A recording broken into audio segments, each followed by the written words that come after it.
Call the meeting to order. This is it's April 23, dark and stormy night. Anybody that, for the public that attends tonight, gets a medal from the city of Topeka. This is the 7th meeting of the Citizens Government Review Committee, and I think we're ready to go here. Could we have the roll call, please? Chair Kalp, Here. committee members Jacobson, Here. Brocksterman, Here. Lloyd, Here. Martin, Here. and Surratt. Here. All right, we have 6 present. Thank you, Brenda. We have 2 sets of minutes tonight. The first set is from March 26. People had a chance to take a look at that, and are there any corrections to be made?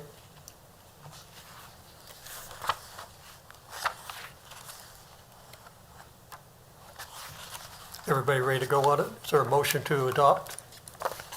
I motion to adopt. A second? A second. Discussion? All in favor, say aye. Aye. Aye. Okay, thank you. Now the minutes from the April 9 meeting. Get any corrections to be made?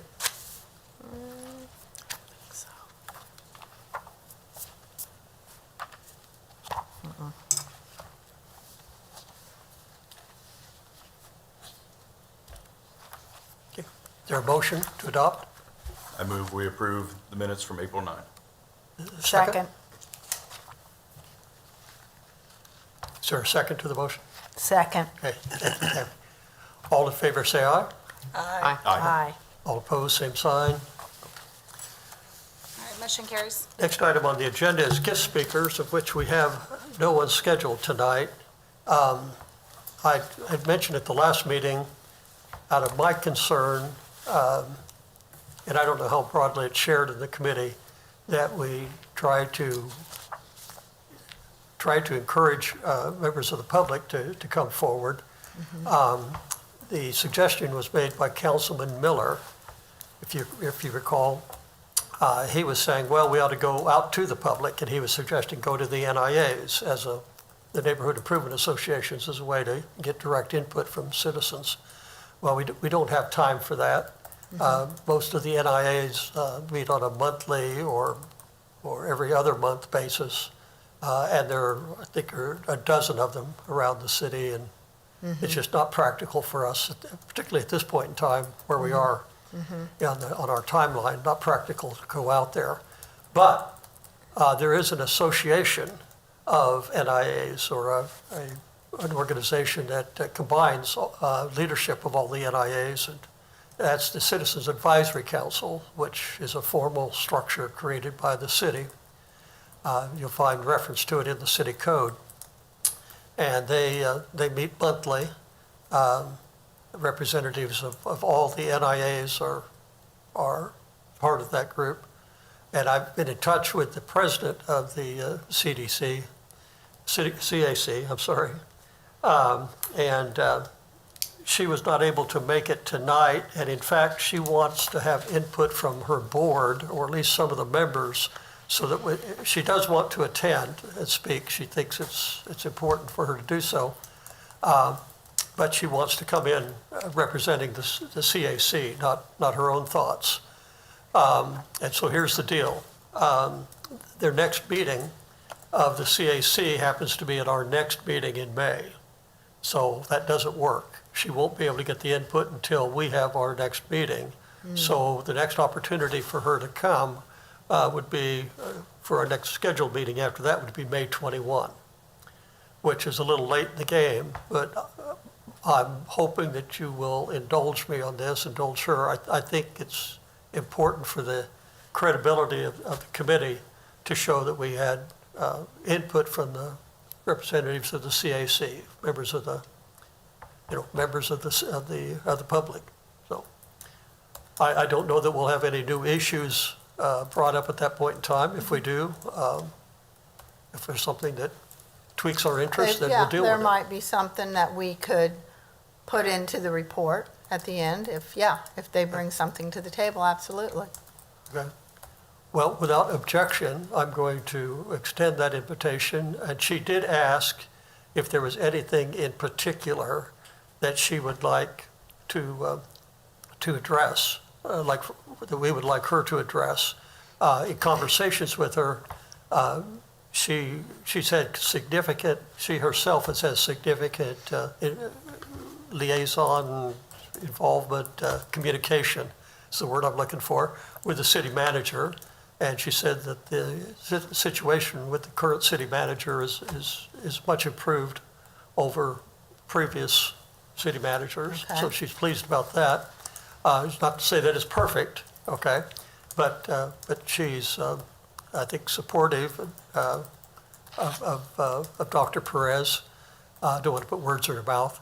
But she does have, in conversations with her, she has indicated that she has some concerns about the extent to which the city provides support to organizations like NIAs, and how responsive the city is. I mean, that's not contradictory to what I just said about the city manager, but I think there are other, and she'll express that. I think she'll have other people from her board probably be here with her. So is there anything, any burning issue that you want me to communicate back to her? I have a question.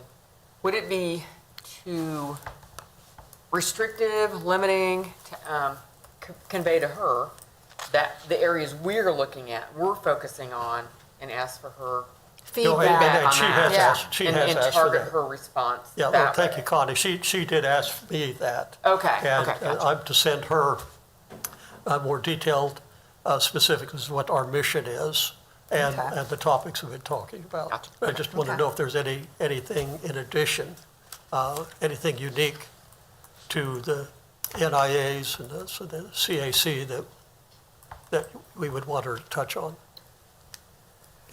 I mean, I'm a little biased, but I think that, always interested to hear, since the NIAs are actually broken up, geographically, that as I've been looking at representation in elections and structure of elections and things like that, they might have more input into, do they feel well represented with their current Yeah. districting with, Yeah. I don't know if any of you got to read the report yet, but I talked about the redistricting stuff Yeah. in mine as well. So, yeah, again, biased because it's my report, but I would love to hear their input on some of that because I think they would be more in tune to some of those issues.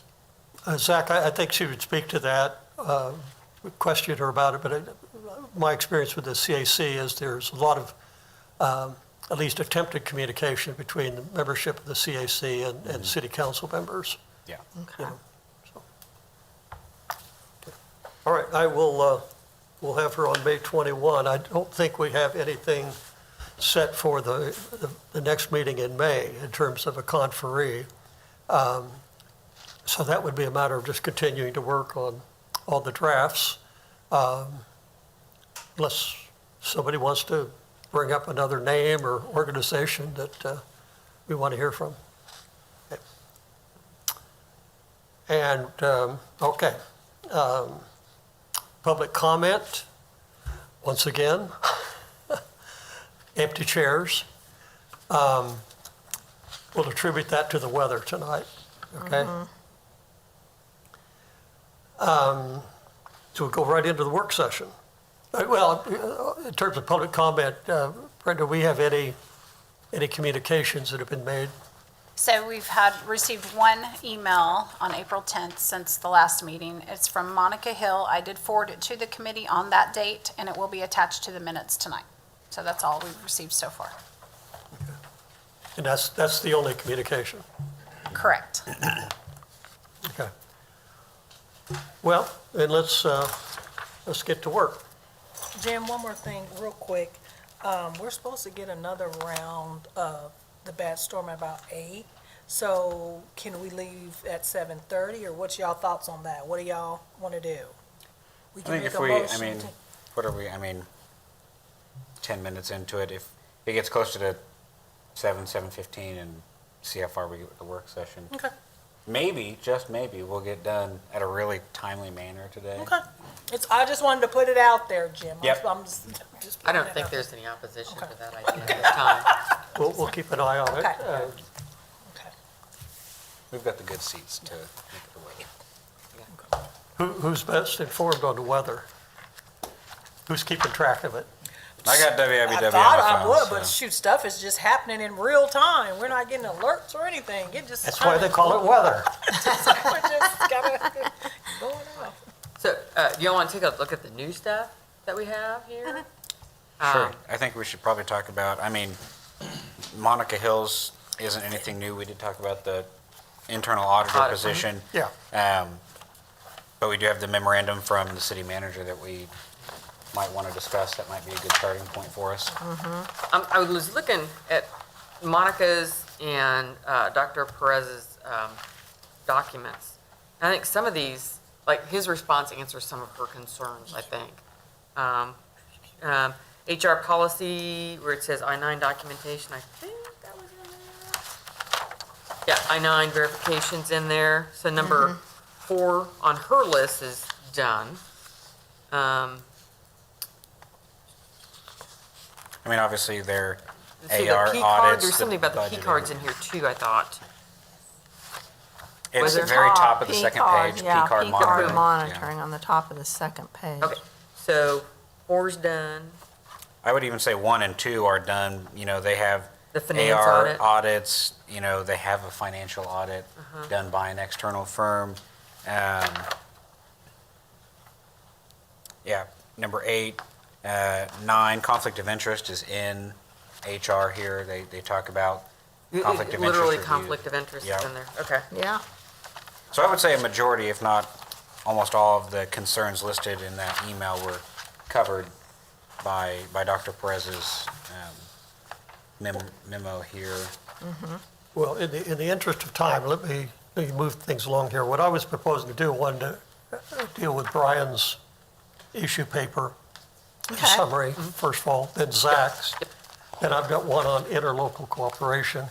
okay, And I also have a draft one that as a placeholder, if nothing else, for city auditor, okay? okay. I'm not force feeding anybody anything, No, but the last it's an conversation option. we had Yeah. was asking people to take a look at the Sure. materials, and then we obviously got a communication from Dr. Perez, but I don't want it to drop off the table.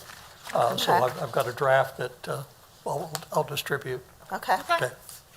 So, Brian, my friend, do you want to walk us through your summary? What would you like Which, to know? by the way, is not a simple summary. Thank you very much. It basically broke down the steps for that the city, not necessarily just the council, but all city members would go through in when they got correspondence from anybody in the city, whether it be via email, voicemail, whatever it may be. It breaks it down into each step of who's responsible for doing what, and assigning, and then options at the end for tracking it.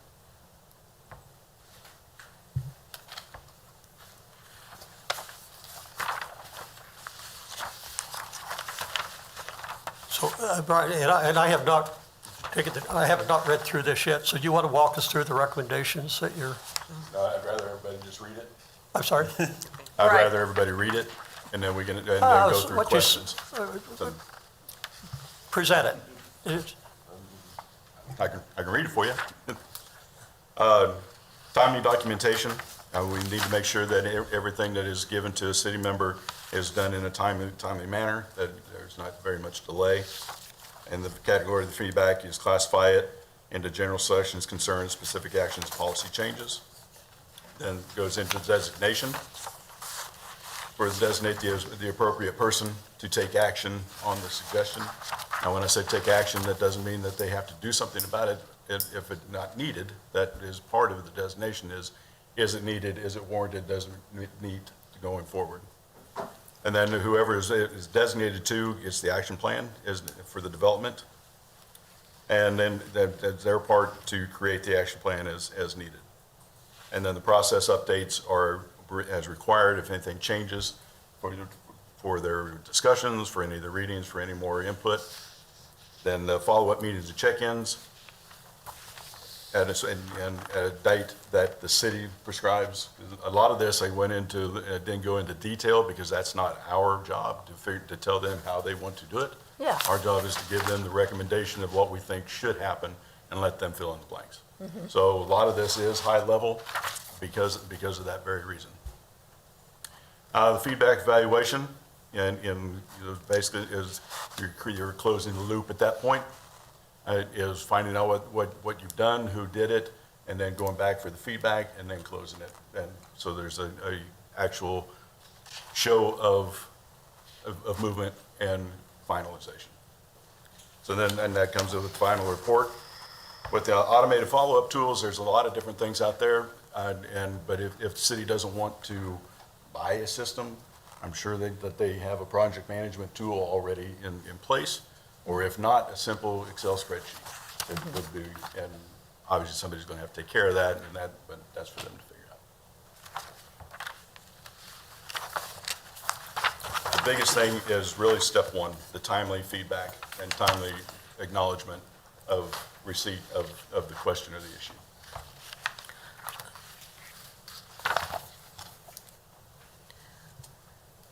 So Brian, do we know, is there a current system? I'm sure they have something. Is there something like you can tangibly grasp, like this, but already in place? Like there's got to be protocol for what they do when someone calls in or something, right? Like, so do we know what that is? Do we know, do they have this or not? Like, And I'll let staff talk about that. The one that I know for sure is ClickFix. ClickFix for infrastructure. For problems in the street and infrastructure, that is definitely a system that they have in place. okay. But we don't know, like like I'm living at 8th and Tyler and I have a such and such and I want my councilman to do something about it. And so there's no trail in place as of right now. There's not this. I don't know, I'll let staff talk about that. So what I can speak to is that we have C-Click Fix, which is an app that, you can report things on. You also have the 3111, the 3111. It's our, our customer service mechanism where you can call in and you can do potholes, you can do any kind of complaint that you want to. You also have the option to call the council office directly. They have 2 assistants. They will take down your complaints and get you in touch with your council person. You also have the city manager's office who has an email and a person that answers the phone and takes those complaints. And then we also have the city clerk's office who also takes those complaints and or compliments, and we forward them on to the appropriate staff. So, but as far as like an actual protocol, I don't know that I've seen one in writing. I know that our customer service office, for water, the 311, they have all their policies and procedures in place. Also, Monique Laude's group, she serves as an ombudsman / lots of other titles, but, they have policies and procedures in place too. So off the top of my head, that's all of the mechanisms that I can think of are tools that citizens have to reach out and. Okay, but there's no like tracker, like, So I do believe that the council office tracks all of their phone calls and things Okay. that come in. I believe the city manager does the same. I know customer service, I would bet that they do. I don't know 100%. But, we have those data mechanisms in place so that if we have requests for reports, typically we can pull those numbers, so. Would it be then wise for us to maybe reach out to Monique and maybe ask for a memo, just as what's your office's general procedures on follow-up with constituent services? I say that to staff because they're the ones that are going to Yeah. pass that message Yeah, along. yeah, But they I are. asked the question to you Yeah, all, to do we all think of that's us. a good idea? Yeah. And when Brian mentions this, he says follow up for committee, board, and commission recommendations. So is there something like that, like she's asking about it for staff and city? Is there something like that for council members? Like, does council have, where in Jim's case, he's talking about this housing study that was done that gives recommendations for what the city should do, and who's following through with that? Who, do they have something like this in place that says we get this study, and what do we do with it? I think, and to the best of my knowledge, the answer to that would be, obviously, the mayor and city manager have a monthly press conference. And every city council person can talk to their constituents about what they've recommended or what city administration is doing about What they've each been certain doing. topic, yeah. Have office hours, if you would. Yeah, and I mean, all of them, to my knowledge, all of them are reachable by email and pretty open about that. Since somebody else brought up the housing report, I'll You're follow happy, through on aren't you? that. Thank you Yeah. very much. What did we do? But Brian, let me ask you this, how this works in. We have this important report. Everybody now acknowledges that it's an important report. I mean, everybody in City Hall now does, 5 years after the fact.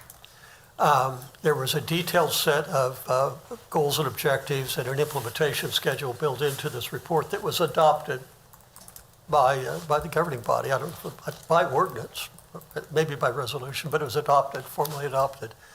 And it lays there for years.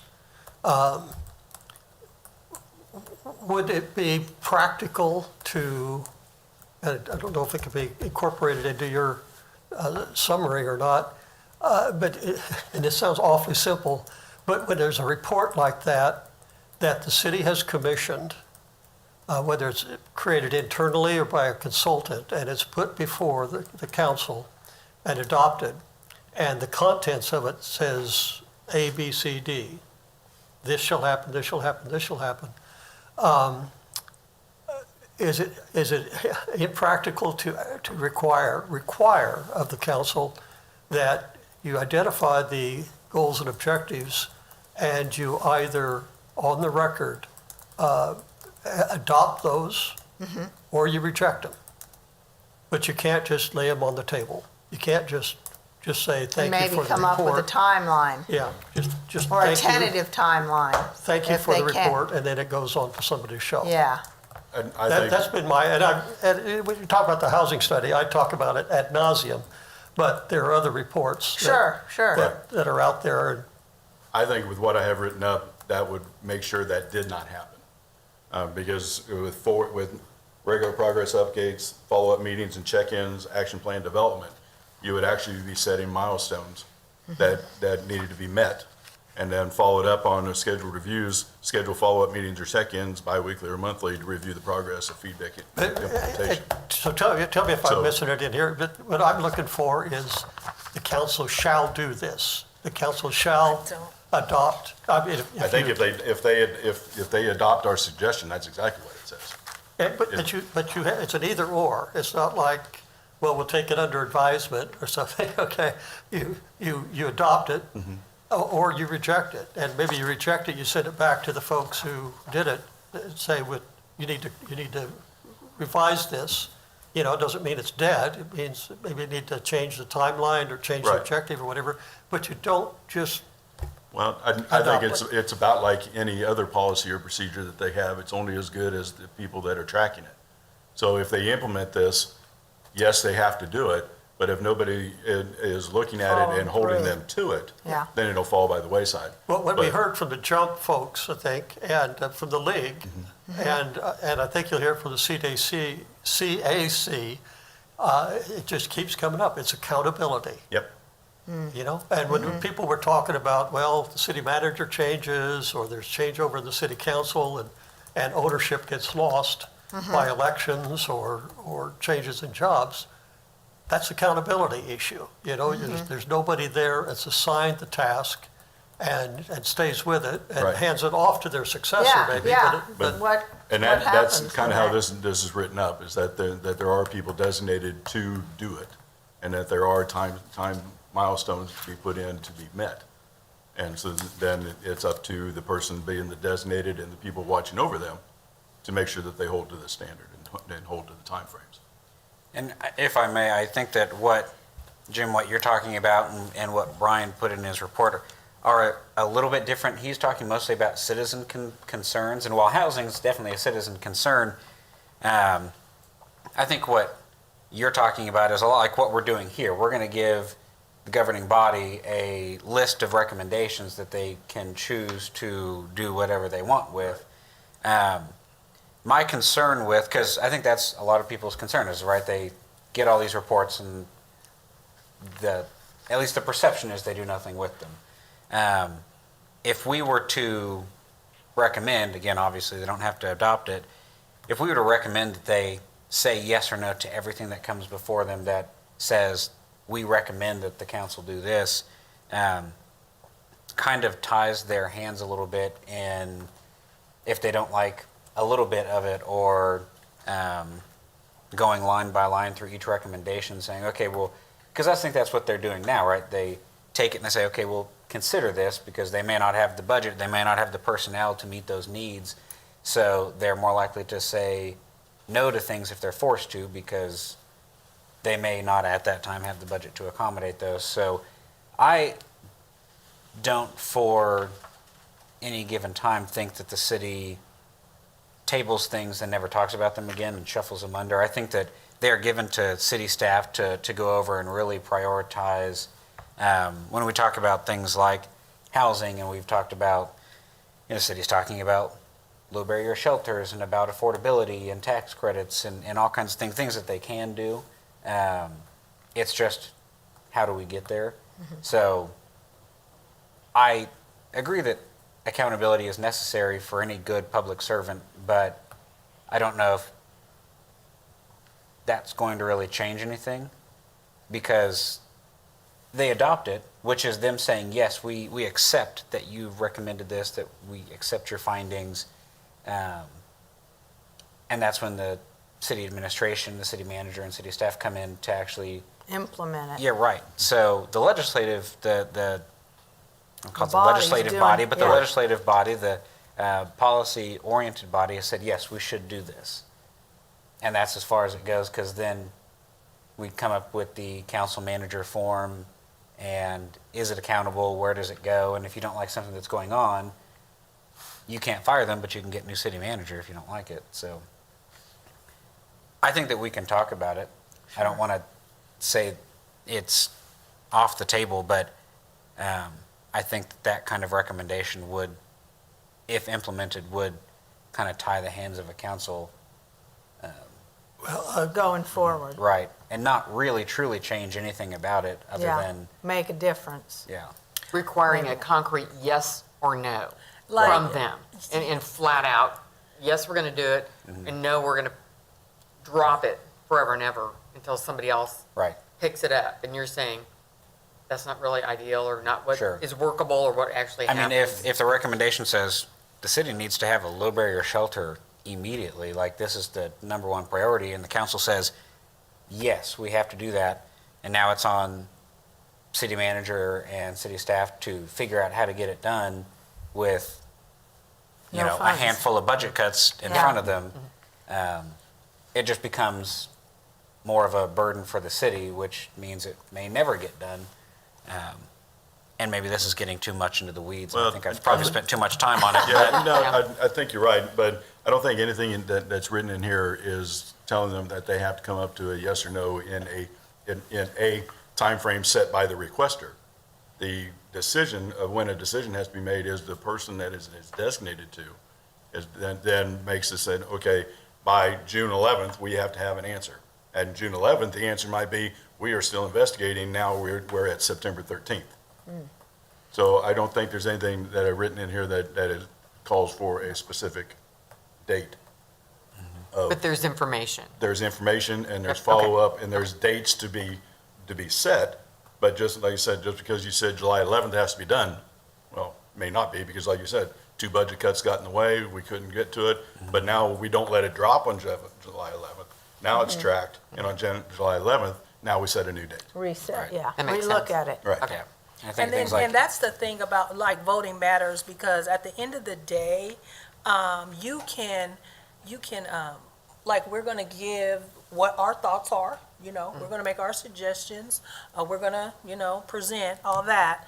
But the accountability actually is on them, and that's why if you're consistently having things that are supposed to, like they brought it up, they accepted it, Jim, but nothing was moved on it, that's, whoever is that representative. So then if you can't get the accountability, that's why we vote. If that, I don't think that can be processed through this. Yeah. Like, it can be laid out like you did, absolutely, so you have it, but to carry that out, that is on the councilman or the city manager or the mayor or whatever. It's their thing.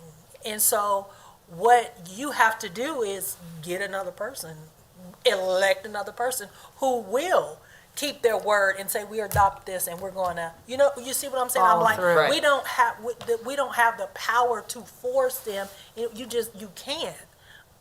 But you can make sure you have a person who hears you and will take accountability and follow through on their word. Yeah. You know what I mean? But you're absolutely right. That's the issue with politics. Right. Yeah, Well, and the follow-through is That's the, great idea, but $0, so here we are. And that's your follow-through. Right.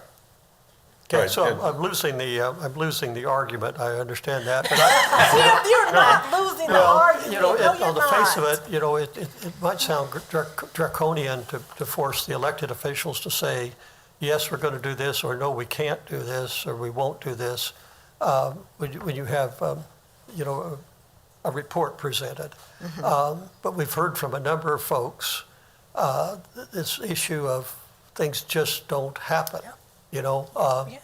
And Brenda, do you remember, I think this was just last year, the city had a contract with Wichita State to do a study of EMS and fire, who was going to be providing emergency services. Do you remember that? I believe it's been longer than last year. I think it's been before that. So Well, I was on the steering committee for that, or whatever. was that and, the special fire committee that you're speaking about? I'm sorry? Like the special fire committee that the council created? No, or no, something this different? is Okay. Wichita State did it. There was Okay. they did the previous study in 2023. 2023. That was just fire, just a study of the fire department. But in 2024, Wichita State was hired to do a study as to who best should provide ambulance service with the city, whether it should stick with AMR or turn it over to the TFD.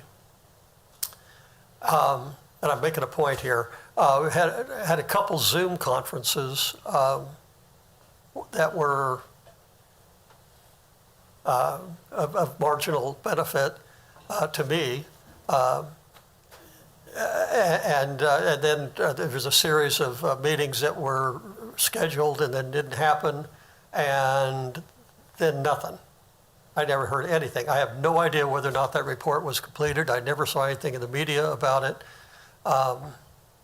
And I don't know how often that happens, but it was disconcerting to me, okay? And I had direct involvement in that. And then, of course, that was, I don't know how important that study was in the first place, but the housing one is the one that obviously I hold on to as the poster child for good work that was done, money well spent by the city, and very definite implementation schedule and objectives set out, and it sits on the shelf for years.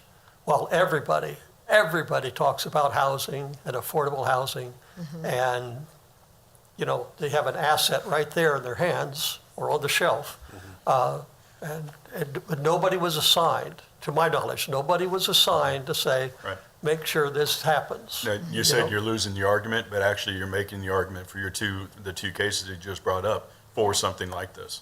Yeah. Because like you said, was it assigned? You don't know.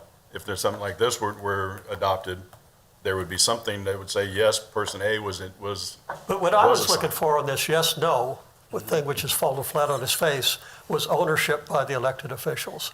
I have a simple world, okay? The elected officials are the elected officials. They're in charge. They represent the people of the city. And if they don't have accountability, if they don't have ownership, if they don't have ownership of something, then,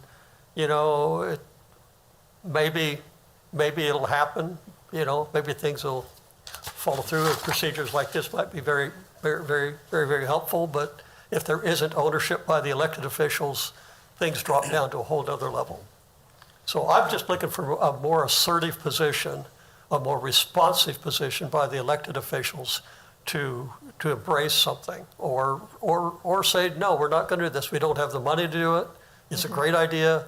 Maybe we'll revisit this in 6 months or 6 years, but we can't do it now. That's legitimate. That's understandable. I mean, that's Marcus what we Miller all was saying want. that, they got a lot of competing interests that we don't know anything about, Yeah. and. I think have- that, I don't want you to think that we've all shut you down here. I think that our concern is taking that step, right? Brian talked about, this is pretty high level stuff because we literally can't get into the weeds of how, the city staff and governing body takes actions other than their structure and what kind of form they're setting. But this recommendation that Brian's put together does help with what you're saying. If a I city agree. council adopts housing recommendations and somebody says, okay, well in that, I bring it up just because it's out there so much, but like low barrier shelters, or whether it's an improvement district, or there's, tax credits with the city, and somebody says, I was looking to develop here, whatever happened to this, where is this at? According to this, there's a real guideline for every department to follow, where the housing department would have to somehow document that, that question, comment was lodged, and who's assigned to it, and what's the answer. Where it went from there. And so while it isn't the city council is saying this has to happen, but it's citizens have access to the resources to get those kind of answers, or even developers, businesses, community organizations, because that will give you your answer if the city council or the city staff are taking any action on an issue, is they'll have to give you some kind of answer. And it's documented, right? Which may be happening at some level, but it sounds like, until we hear from Monique, that each department kind of has its own mechanisms for public comment and questions and things like that. So I'm looking forward to getting that, at least maybe a memo from Monique's office about how they go about doing that, because I imagine they get a lot of just the general comments and questions. Absolutely. It'd be interesting to find out if it's a similar process, same process across departments, because, Public Works and Housing may be doing all of this, but it doesn't look the same. And we don't know how to look across the departments. And maybe that should be in it. I mean, that's your suggestion, is to Standardized. yeah, that's the word. Streamline, Thank you. Yeah, succinct it all, Yeah. which is always good. exactly. But it gives you, Jim, you wouldn't know if something happened with it and who had it per this. You would have the answer to that, which I think is the goal. I think that's what you're after. Well, it's a big step in that direction, yeah. And we'll come back to accountability when I inflict upon you the idea of the city auditor again, okay? Because, my friends, I mean, that is a key role of an internal city auditor, is accountability, to make sure that what is supposed to happen does happen, or did happen. So anyway, but Brian, when the only comment I'd make about this would be when you get into to make add some text about committee discussion, I would ask you, I mean, you're going to continue ownership of this, right? Right, for another draft? Yeah, absolutely. Okay. If you want me to. Okay. I mean, that's to be the rule, right? You're gonna, you put it out there, okay. This is awesome. I would ask you, would you have the committee discussion to say that the committee chose not to go so far as to create an ultimatum, however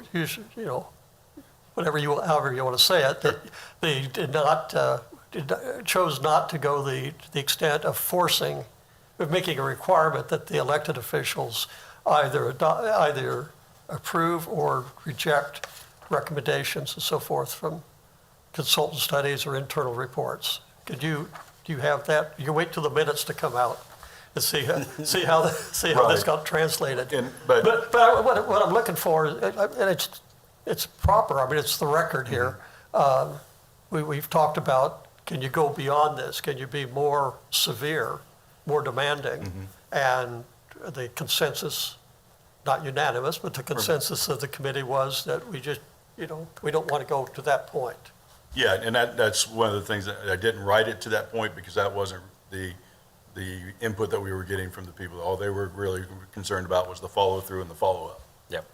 So if we, and the six of us decide that we want to make it more severe, then that would be kind of a different write-up. And I would appreciate it if you'd find some way to insert the fact that we had extensive repeated discussions about the housing study, the 2020 housing study, which, Let's be offensive. As an fell into a example. deep dark hole for a number of years. Well, here's a thing Okay. that needs, I feel like I need to say, even if this was tightened up and even if it was adopted, there could still be stuff lost. Stuff could still get, even if this was adopted and tightened up, there could be things lost. There's no guarantee. So I'm putting that out there. And we can recommend, because that's what Yeah. we can recommend to the recommend all cows we come home. We Whether can they- recommend it. Yeah. I mean, it's no. hey, we Adopted can or not recommend is up it. to them.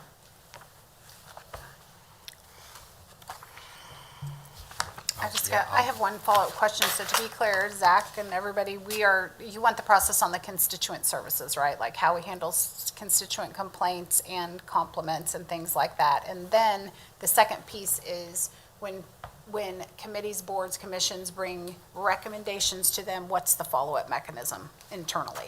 After they've been given the report, then who's tracking, who's, Exactly. the And- example of the fire. Yeah, I'll reread this, make sure Okay. that I didn't pigeonhole it into just complaints. Fantastic. Yep. That it is any information, city information, depending upon, no matter what it is, follows this example.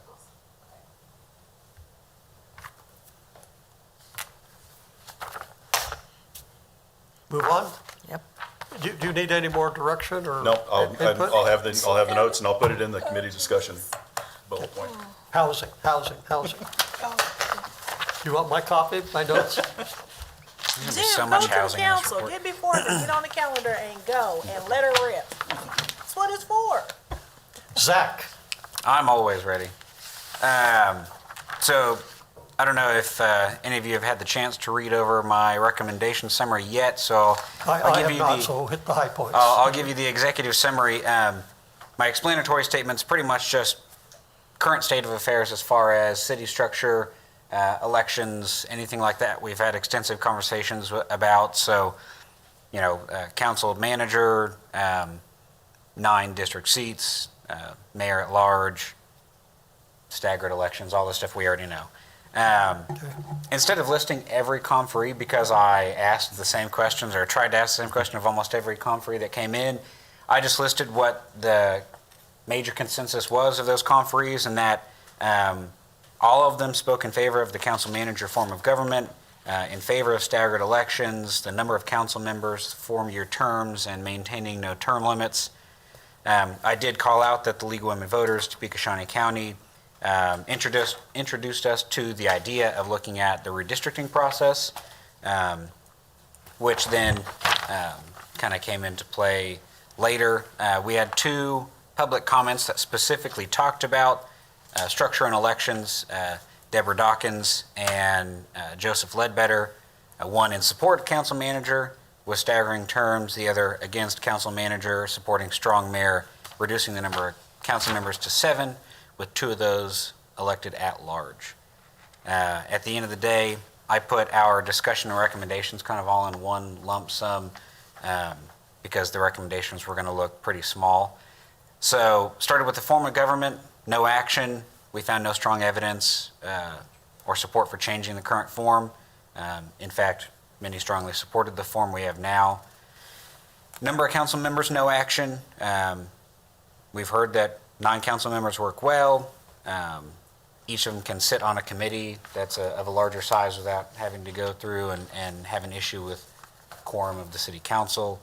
They can be at the same place and be involved in the community without having to concern themselves about the Open Meetings Act. And it's more representative as a whole just to have more people there. Elections and terms, staggered 4-year terms seem to be the consensus. I did mention on here that Some other cities do have some term limits at the very bottom, no strong stance on term limits. But some cities have opted to enact term limits on their mayor and council, ranging from 2 or 3 terms each, depending on how they were elected. So I didn't put any recommendation there, just threw it out there as a discussion item that was brought up, kind of like what you just said. It was brought up. We didn't take any action on it, but I put it in there. The only thing that I put in mind for actual action on was redistricting. And a lot of this did come with the League of Women Voters. I didn't put everything that they had in their report. 2 key areas. One, right now it's 9 members of the redistricting commission, and all are appointed by each individual council member from their district. This would recommend that they add a 10th member, and that member automatically act as the chair, that member being appointed by the Topeka Municipal Court Administrative Judge. That way, at least there's some diversity in where those members come from, and the person leading those meetings has no real hold or relation to the incumbent city council or any governing body. And then lastly, just that it probably should be written somewhere, whether it's in the charter or in the redistricting process itself, that each commission every 10 years should know that they are not to make consideration of the incumbent council members' home addresses when changing boundary lines.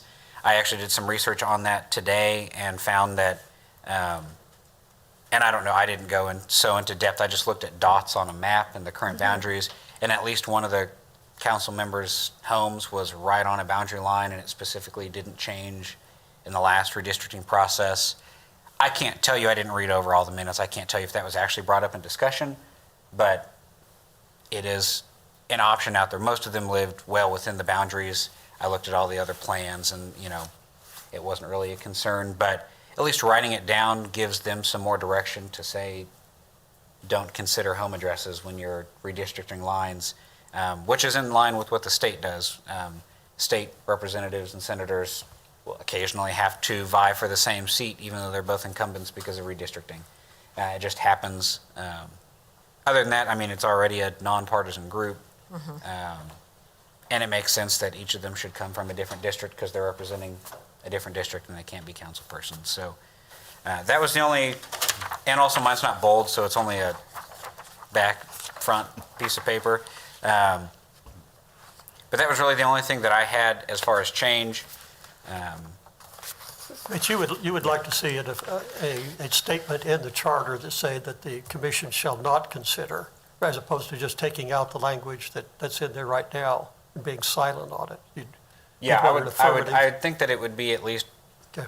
as a recommendation, right? Not as a real policy. I don't know everything about it to really say they can or cannot. But my recommendation would be to have in written language that incumbent home addresses shouldn't be On the considered. appointment of the 9 members, right now, my understanding is that each member of the council submits a name, and I don't even know if the full council, They have to be approved because it's a city commission, just like everything else. But okay, so it'd be the same process. yep, The same change would be the process. 10th You would member. add one more person to it, and they would be appointed by the municipal court administrative Okay. judge. The member from the district needs to reside in the district? Yep. Yeah, that We was need to going to be specify my And, that. and that's question. already written down. They have to be an eligible voter in that district. That is already in city language, so I didn't Okay. put anything okay, in there about it because I didn't recommend any change to it. Okay. So would the 10th member be a voting member, or would they just be more of a control member? I don't know. I didn't get that far. Okay, Um, If you have 10, And there's it's time even. for a Well, tie. they have to be Yeah. an So who would break- eligible who would break the voter, I tie? think. Well, and just kind of like with our current governing body, there are 10 voting members, and if it's tied, it technically fails because it fails to reach a majority vote. That's the part that I leave up to probably the city to decide Yeah. if that's a voting member or non-voting, because there are contingencies for both of those options, right? If it ties, it fails. Okay, excellent. I'm going to be nitpicky. Go for it. In your explanatory statement, the city has to have more than 3 candidates for a primary Yep. in a council district. So if you have 3, 2, or 1, no primary, if you have 4, 5, 6 plus Yep. primary. So it, And I didn't mention that in there. Okay. I probably can, just like, that there's a primary if system. needed, Yeah. or, yeah, because a lot of times we don't have primaries. Yeah. That was my nitpickiness. I can definitely add that in there. Okay. Better to be thorough about it. Well, this is a public document, right? Yeah. Okay, so there may be some folks out there that, Yeah. And really, my explanatory statement was just a lot about what's currently happening. yeah. This, both guys, excellent job. Yeah. Great job. Yeah. Like, Thank you did great. Great job. Perfect. I'm now open to questions. Or nitpicking. Why not?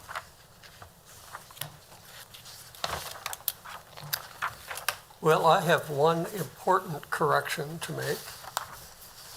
So I've got a red pen. At the very end of the explanatory statement, Yes. said, and appointed by the council person of each district. Yes. We have council members, we don't have council persons. I'm more than happy to change that. All right, Jim. I That's assumed my those were contribution. interchangeable. I will, All right. Well, I think it's a good statement of what, it's a long but a concise statement of what the elections are in Kansas, or in Topeka. The city council, I'm sorry. Do we have anything? the only thing that I guess I would ask of the committee is, I did mention term limits. In the very few times that our conferees talked about term limits, again, there was really no strong opinion. Mostly that there hasn't really been too much of an issue. Turnover seems to be fine. They serve 1 or 2 terms and they tend to leave, or, the mayors tend to serve 1 or 2 terms and then, decide not to run again. So not that it's a huge issue currently, but it's out there. I know that as I've talked to people in the community, that it's been mentioned if, if there's something were to change. Obviously, it's, Zach, would you be Well, who is comfortable the- when you get into committee discussion and add some text in here for committee discussion? It's an overused phrase, I use it all the time, but the committee just has discussed that and decided that anything regarding term limits is really a solution. It's and I it's did, I such a put that in problem. there that there was no strong stance on term limits, so I said that we don't recommend any action, but I wanted to put it in here. That was the only thing in here that I couldn't really say that there was a strong stand for or definitive. against. Yeah. But I didn't want to make a recommendation based on no strong stances. So, and Yeah. it's gonna come up again, because in this, the research I did notice that there were term limits. They did have term limits for this form of government, and so that was gonna be something I I think I brought even up. highlighted, But you- So, yeah, I agree with you, Zach. It seemed like the conferees that came and talked about elections, and when the phrase term limits came up, the conferees seemed to defer to what we decide to do about term limits. Whether we take them up or we don't. yeah. And that was the vibe I'm getting. And yeah, that's the thing, I don't think anybody had any real concern. I mean, we've got some current governing body members serving their first, second, third terms, but at the end of the day, there's always an election every 4 years, so I put it in there to put it in there, didn't make any recommendations. I know that I've heard both. I've heard we should have term limits, and the other side is, I don't care. No one really ever said we should definitely not have term limits. It's just an I don't care or we should. Other than that, yeah, the redistricting was kind of the boldest thing. Once I learned about that and started looking it up and confirming that most of that information was correct. And I recommend, if you haven't already, to go back and look at the League of Women Voters report on redistricting. There's a lot of, that was like a full page of information based on their recommendations on redistricting, even based on like allowable percentages of population changes and things like that. But those seemed the most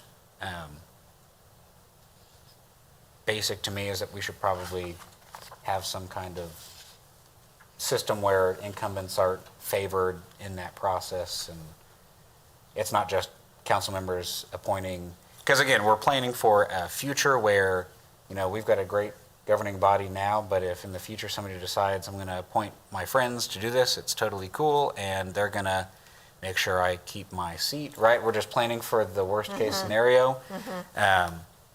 It can't be done, right? Even if you appoint your friend, they can't keep your seat because you live there. Yeah.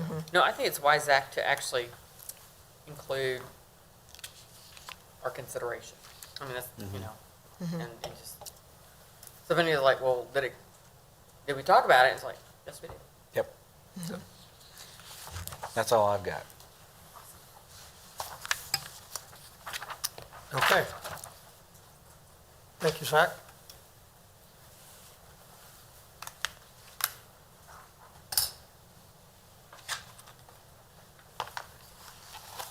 I've got a draft here on interlocal cooperation.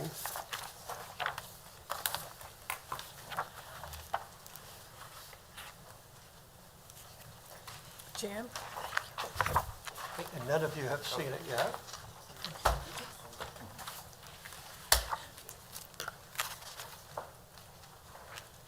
And it's got at least one recommendation that runs a bit counter to what we've been talking about this evening, about holding people's feet to the fire, but we'll get to that, okay? Okay.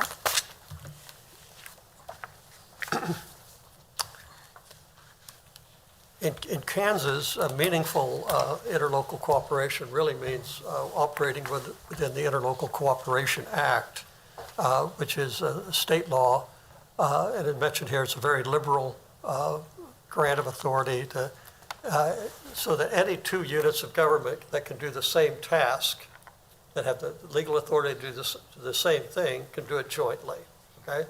When you say any two, that means any three, any 8, 15, 20, whatever the numbers are, okay? But the key is they have to have the same power in order to exercise jointly that power through an interlocal agreement. And there are lots and lots of examples out there. When, I think it was with Jump, or when the league was here, we talked about the fact that you can go down to the Secretary of State's office and find all these filings of the interlocal agreements, and you can go to the Register of Deeds office here in Shawnee County to find the ones that relate to, specifically to Topeka. So we've got, as noted in the explanatory statement, there's a little bit of a history, and what history the city has had working with other units of government are pretty good, pretty thoughtful and effective. I think the best example of that is the public library, okay, which is one of the best in the country. Chado, the Gage Park, Metro, Topeka, Airport Authority, and I think there are a few other that could have been mentioned. But I don't know what I don't know in terms of how many other opportunities there are out there, and whether anybody has been tasked to take a look and say, is there a way we could do this with the city of Rossville? Is there a way we could do this service, combine services with Shawnee County or the Mission Township or whoever it is? And the key to all of this is not to lose control. It's to save money, save taxpayers' money. Okay, you have you exercise authority jointly. Maybe it means you have 2 pieces of equipment instead of 4. And it can result in savings of personnel as well, but that's not the main driver on this. It's really materials and equipment more than anything else. And it's also a matter of a little bit of an intangible is putting people's heads together.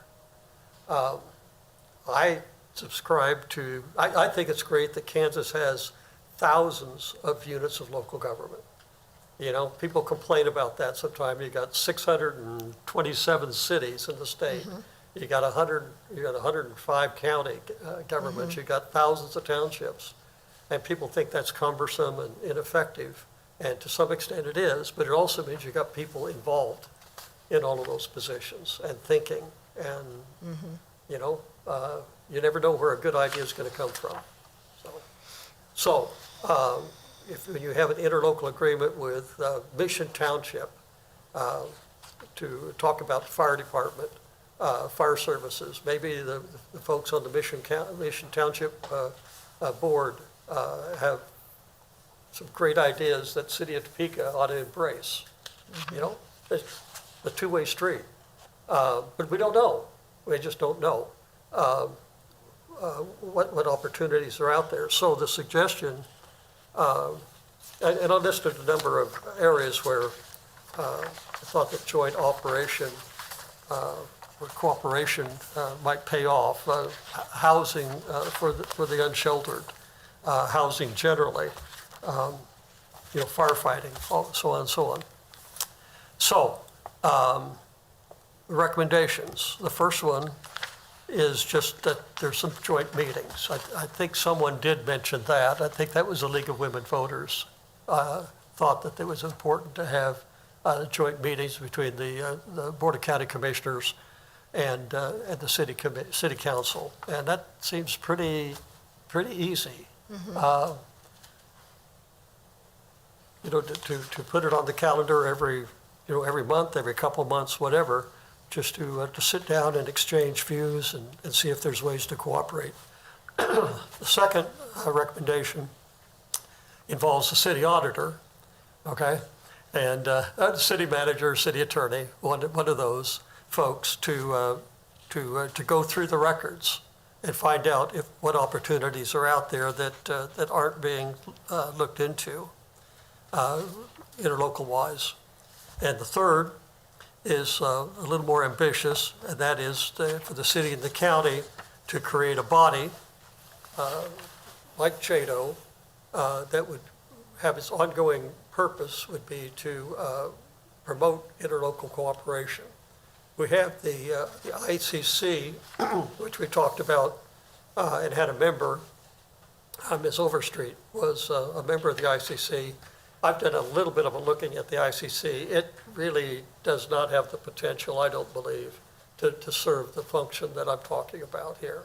Could it be, It's could it be limited. molded in or manipulated into what you're talking about?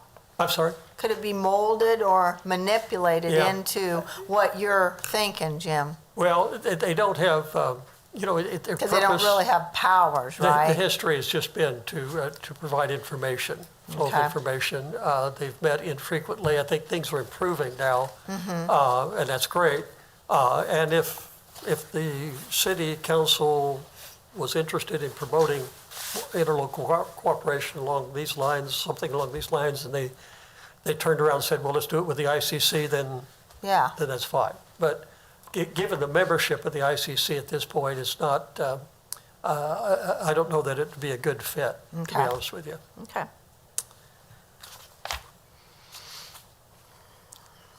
And then is the holding the people's seat to the fire provision.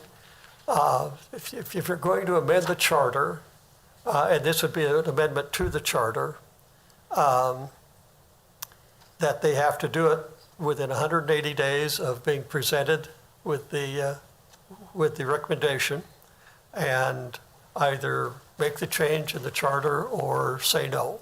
So I know Because we've this has we've never discussed been- that. This has never been done before in any of the other reports that committees have done. Right. So this would be a first time that we've said, hey, we're giving you a Right. timeline. But my thought was for everything that we're doing Okay. is that way. You folks are not very Have to receptive follow to that. through. So, Okay. My only problem with saying 180 days that it has to be adopted or rejected, if at the 180 days they're still looking for information and to make a decision, they would have to reject it, and then it's done. well, And then talked until, about that. until We it gets, talked about and somebody else 10 years down the reasserts road, it. the next committee meets. the 180 days is picked there because when you amend the charter, you're doing it by passage of a charter ordinance. Right. Which has a long span and Process, opportunity yeah. for a protest petition and a referendum. Agreed. So- But still, if you have people on the commission that are still looking for information before they vote on something, with me, if I don't have all the information that I'm looking for, I'm not going to pass it. I will reject it. Yeah, and I understand that. I And- understand and so that's part of the- that- so yeah, part of the that's- discussion we had earlier was Right. you make a decision, And obviously, this is not going to stay in here if it's going to be inconsistent with the other recommendations that we're doing. Okay. But it was the idea. This is the idea that I had to say, make or break, do it, fish or cut bait. Yeah, I'm Okay. definitely in favor of having timelines, but to have a definitive yes or no vote at a certain point, I'm definitely not in favor of that. I understand that, but that puts people on the record to say, no, we're not going to do this, right? And hopefully for a reason, so. Yeah. But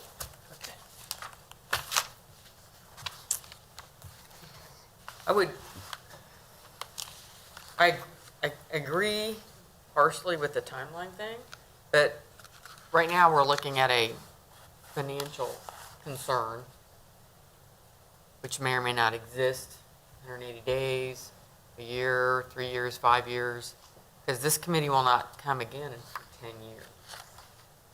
So I think we need to we may want to consider our recommendations may not be looked at or implemented until the 10-year timeline's up, or close to it. Does that make sense? I mean, they may look at this in year 7 and go, oh, hey, that makes sense. So I think that, I don't know, that change is constant. And if we're looking at financial constraints, that'll change. Well, there's always going to be reasons not to do things. Absolutely. Absolutely. Well, I think it And plays- actually, So I have think a- we need to give them reasons to readdress it or look at it within the next 10 years. We need to leave it open for another 10 years. Well, and I think that part of what we've been talking about with accountability is that part of it is when they adopt recommendations, right? It doesn't say yes or no, just like we accept that you're giving this piece of paper that says these things. It puts it into public record. And so everybody has now access to all of these recommendations. And then that's when you start to get the questions of, well, I Yeah. really like these recommendations. Why am I not seeing any of them happen? Implemented. And so I think that's a lot of the accountability, just by the governing body accepting the recommendations doesn't technically hold their feet to the fire by saying, we understand that we're receiving this document, but telling the public, here are the recommendations that we've been presented. Now it's up to them to decide if their district representative is doing enough to make sure that that is getting implemented or solving other city challenges so that way we can get to those things. So the accountability is kind of built into the system a little bit. I would love for us to be able to say, every time the city gets a recommendation, they should have to take some kind of action on it. But I mean, Brian's right. If the city's also taking action on things it doesn't have enough information on, then it's the entire opposite way, and the citizens are going to come back and say, you guys are making really poor decisions because you're signing up for everything. So I stumble, but at least this one is just for our committee. It's our committee specific, just says adoption by 180 days of this committee's recommendation. And so far, we haven't seen anything that I would consider extreme. Looking into That's a- interlocal cooperation, looking into redistricting, That's not making anything sure all the that's departments a are lined up. major Right. event that if it doesn't happen right away, Right. will it affect? I think it would be different if one of our recommendations said there should be a city-county merger and they have to do something about it. Affects core services. Right. Yeah. Yeah, So this is a little different, unless, in a month's time, we start to get really extreme with this thing. It's not that I'm necessarily against this provision. I think that we just have to be careful if we were to use it, because, again, in 10 years, yeah. we aren't going to be the ones that sit on this committee, No. and there's going to be a lot of recommendations in the next 10 years that the city's going to have to accept or reject. So, We're going to come back to the 10-year thing in a little bit here, but are there other, I've got some feedback here, so there's some revisions on here, but you want more detail as to, there's lots of different ways to say interlocal agreement, but it all kind of comes to the same, it is what it is, Yeah. kind of thing. But we'd offer more examples. Do you want to, so under the discussion, your points, are these areas where interlocal, the interlocal cooperation should pursue? I mean, because, like, number one could be auditor. Number two could be purchasing. I mean, because both the city and the county buy salt and sand for the winter. Do they purchase as one big unit? Or do they make separate purchases? So is that what you're looking for here on your Yeah, list of points? right, yeah. Auditor. Okay. Yeah. Great. I told you all, I warned you, that I had prepared a draft report, kind of a placeholder report about city auditor. And I also told you last week when I dropped this all on you, that it came about because of a conversation I had with a friend who had about many, many years of experience as a performance auditor with the Legislative Division of Post Audit. And surprise, surprise, that individual is here, member of the public, sitting in our room. His name is Leo Hafner. And Leo, this is a little bit out of order, okay, but so I'm asking you, everybody okay with this? Leo's got a lot of experience relating to performance audits and auditing generally. And he and I were the ones that just kind of, like I said, light bulb went off. You asked for more information. I think he can provide some information, some questions that you have. And he has his own comments, I'm sure, about, and I don't know if he would say that auditors is a great idea in Topeka or if it's a so-so idea. I have very little influence over what he thinks or says. But Leo, do you want to, I don't know if that mic is on or is it at the table? That's right. He's retired now. Leo, what's your last name, please? Hafner. Oh, And you want to make sure, you want to make sure that resident green of Topeka. button's on. It's on, Louder. louder, okay. Actually, the reason I came tonight was partially to talk about that because Jim and I had kind of talked about it a little bit. Push and the I've button there. I think it's on. Oh, there it is. Okay, there we go. I saw the green, I just didn't see it flashing. Anyway, it occurred to me that one of the things that Topeka is lacking is any sort of performance audit function here for the city. And I'm not talking about, when people think of auditors, they generally think about people, adding up the numbers and making sure everything adds up and all of that kind of stuff, and that there are receipts for all the purchases that are made.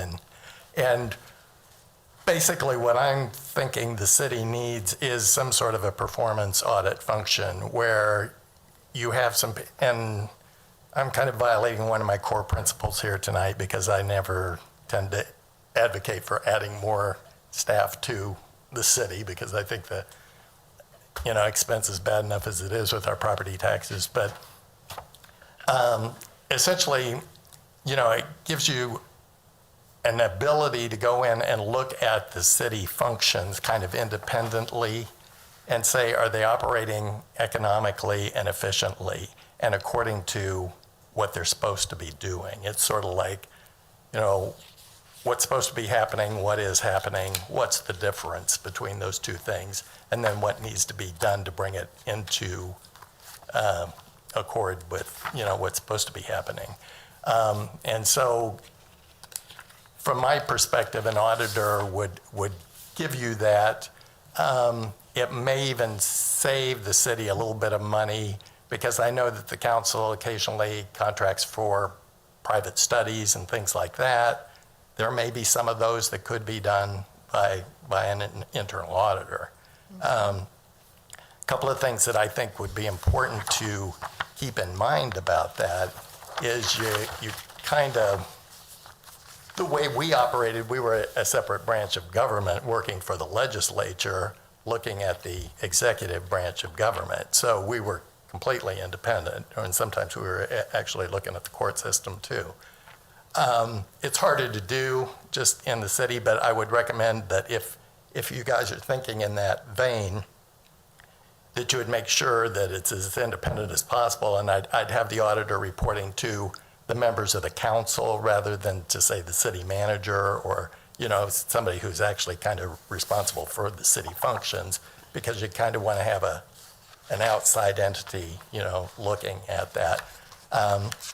And again, I think it would be important to make sure that it's somebody who is well versed in performance and economy and efficiency type audits rather than just financial auditing. Not to say that they couldn't do some of that too, but I think the main purpose ought to be, you know, the economy and efficiency aspect. And also, as I was thinking about this, it seems to me one thing that might be helpful if that was implemented would be to connect with that sort of a website or a kind of a citizen suggestion or complaint sort of mechanism that could go to the auditor's office, so that if people have questions about a program or think waste is happening here or there, they could send those messages to the auditor. The auditor could then, you know, bring those before the council and say, you know, we've gotten some Provide issues the about. data. Yeah, and that way, I mean, this is not like the kind of the Elon Musk thing where they just go in and slash things. It's sort of like, let's understand it first, know what's really happening, and then, you know, go from there. So anyway, so I would, you know, highly recommend that the city kind of look in that, because we're one of the few cities of this size that doesn't have this function. I know that Lawrence does, Olathe does, I think Overland Park does. I'm not sure about Manhattan. But most larger cities do have, you know, staff to do that. The other thing that I would like to address tonight, and this I'm kind of maybe a little bit out of my element on here because I'm just going by things that I've heard. But last fall, one time I'm watching the KSNT News. And at the 6 o'clock news, I just kind of have heard that the city of Topeka spent $36 million on the homeless problem this past year or something like that, or they spend it annually. And I thought, I don't believe that. Did I hear that right? So I watched at 10 o'clock and the same thing again. So it just so happened that, you know, within a few days of that, I was going to go to one of the budget meetings for the city, and the city manager was there, and I brought that up. And he said, well, that's not just the city spending that, that's all of the charities and everybody involved in the thing. And, I was doing some math, and based on what I recall of the latest census, there's like 550-ish homeless people out there. Well, if we're spending $36 million collectively a year, that's about $65,000 per person. The median household income, according to Go Topeka in 2024, was like 25% less than that. So my mind just is going crazy with that, because I'm thinking, wait a minute. And it occurred to me as I'm thinking about it, I've gone to a number of meetings about the homeless thing at the rescue mission, the Topeka Jump thing, and various and sundry places. And the thing that strikes me the most about that is, although all of these places are good intentioned, there doesn't seem to be anybody in charge. There's nobody at the city, and if I go to the city website and go to that thing that says for citizens and whatever, and then it's got homeless frequently asked questions, and it says, what can I do? And it's like, donate, educate yourself, blah, blah, blah. And then if you see somebody camping where they shouldn't be camping, call the police department. And then it goes into all of this enforcement stuff. And it seems to me as a private citizen, I see the city investing a lot of money, dozing camps and moving them from here to there to wherever, and it's not solving the problem. If I'm going to build a house, I hire a contractor to build the house to coordinate all of the stuff, and then I get the house built. I don't have a bunch of, a plumber over here and somebody in there all having meetings and talking about how nice it might be to have a house. They're actually, somebody's in charge and has to do that. And it seems to me that the city needs a person in charge who is tasked with coming up with a concrete plan and coordinating with all the charities and all the people who can help fund some of this stuff. But somebody needs to be on the dime, because we've been chasing this problem for how many years now? And we're not getting anywhere with it. You know, Leo, you may have caught some of the conversation we've had tonight about accountability. I mean, that's kind of a catchword for us, this process. We've heard that from a lot of folks, that accountability is something that has been lacking Yeah. with the city. And I would and it agree needs to be addressed. wholeheartedly. Let me ask you this, because I know you had strong opinions about Hotel Topeka, and a lot of people in the community do. And I've looked at it. I don't know if it's a great idea or it's a bad idea. I really don't. But my question to you is, if there had been an auditor in place, independent, objective, analytical auditor, that had been on board at the time that was under consideration, and that auditor had looked at the hotel, at the question of acquisition of the hotel, and weighed in on it one way or the other, would you have gotten some sense of, even if it came down the way you didn't like, would you have felt it was dealt with in a more, and I'm using that example deliberately because it is a kind of a flashpoint. It is a flashpoint for a lot of people, and just from my own personal experience as to how that occurred, I was at the meeting the night when they approved it. And it came out of the blue, and there was like, all of a sudden, there's this meeting tomorrow night or whatever. Nobody knew about it. I thought it was frankly a violation of the open meetings laws, because, nobody had notice of this, and nobody came out and spoke except for me and this other couple that was there, both of which said, this is a bad idea. There wouldn't have been, from what I've seen of it, even if there was an auditor there, he wouldn't have had time to look at anything or do anything because they rushed it through so quickly. And I mean, to this day, I think it's a bad idea, because I don't think that this, Well, maybe it's not a good example then if it was done in such a critical time period. Yeah, short I mean, time it period. was just rushed through. But we have other tax incentives, for example, that the city, the TIF districts and so forth, that the city creates. That would be routinely looked at by an auditor, and the city council would expect an auditor's input as should we proceed with the creation of this TIF district or a community improvement district, whatever it is. I mean, I think that's what auditors do in the other cities. yeah. Does that give you? And that would be, another possibility of things that could happen.